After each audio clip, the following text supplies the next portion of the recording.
புகையிலைக்கு இப்போ போராட்டம் அவர் எழுதி போட்டிருக்காரு. புகையிலையை மாவட்ட ஆட்சித்தலைவர் புகையிலையை பயன்படுத்தக்கூடாதுன்னு. அப்போ சாராய கடையை இவர் போய் இனிமேல் திறப்பு விழாவே பண்ணுவார் போல இருக்கு மாவட்ட ஆட்சித்தலைவர். அழைச்சல் தெரியல. இது நேற்றுக்கு எடுத்து மாண்புமிகு தமிழ்நாடு முதலமைச்சர் அன்பு சகோதரர் மு.க. ஸ்டாலின் அவர்கள் கடந்த 2021 சட்டப்பேரவை தேர்தல் வாக்குறுதிப்படி ஆண்டுக்கு 500 மதுக்கடைகளை கூட்டி 2026 சட்டப்பேரவை தேர்தலுக்குள் முழு மதுவிலக்கை அமுல்படுத்துவதாக வாக்குறுதி கொடுத்திருந்தார்கள்.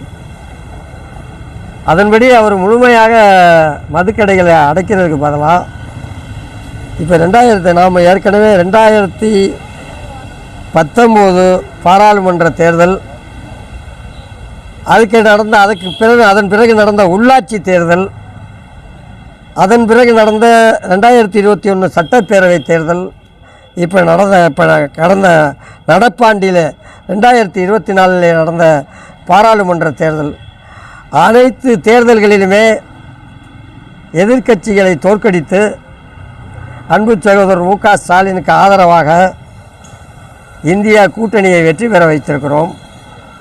இவர் வாக்களித்த மக்களுக்கு துரோகம் செய்யும் வகையில் ஆண்டுக்கு 500 மதுக்கடை என்றால் இந்த 3.5 ஆண்டு காலத்தில் கிட்டத்தட்ட 2000 மதுக்கடைகளை அவர் பூட்டியிருக்கணும்.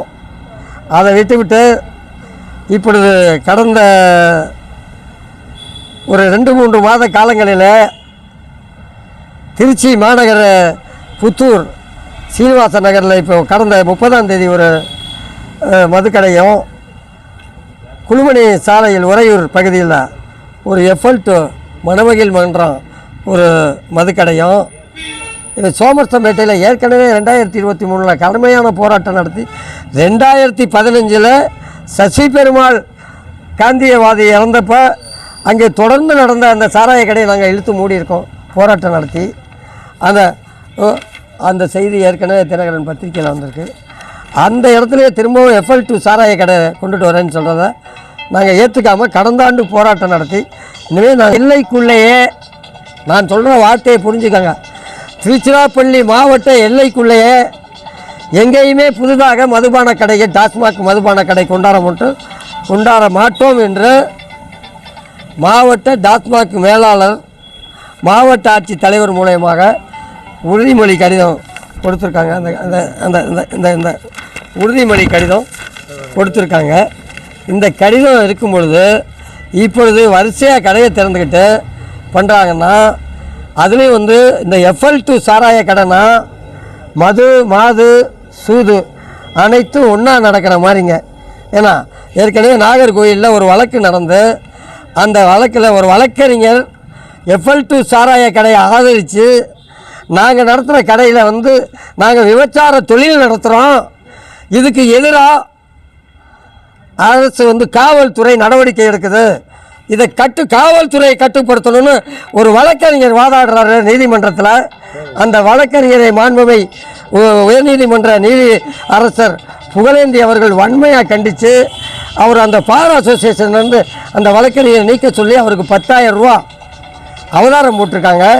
அப்படி இருக்கல திருச்சி மாவட்ட ஆட்சித்தலைவர் அந்த டாஸ்மாக் மேலாளர் எஃப்எல்2 சாராய கடை நடத்துகிறாங்கன்னா, மு.க. ஸ்டாலின் அன்பு சகோதரர் தமிழக முதல்வர் அவருடைய ஆதரவு இல்லாமல் இந்த கடையை நடத்துமா?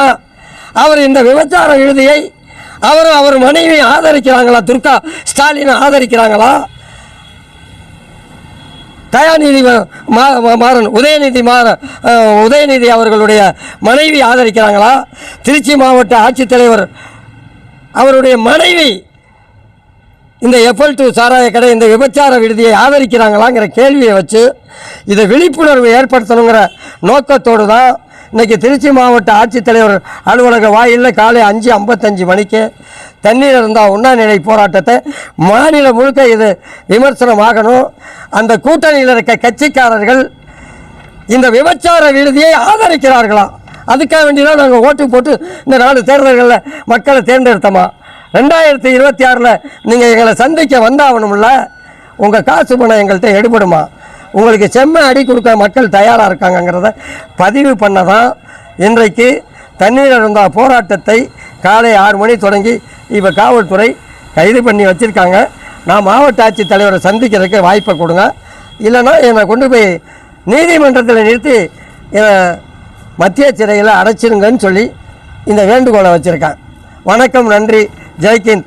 மாப்பா சின்னத்துறை, மாவட்ட தலைவர், தமிழக விவசாயிகள் சங்கம், கட்சி சார்பற்ற அமைப்பு, திருச்சிராப்பள்ளி மாவட்டம்.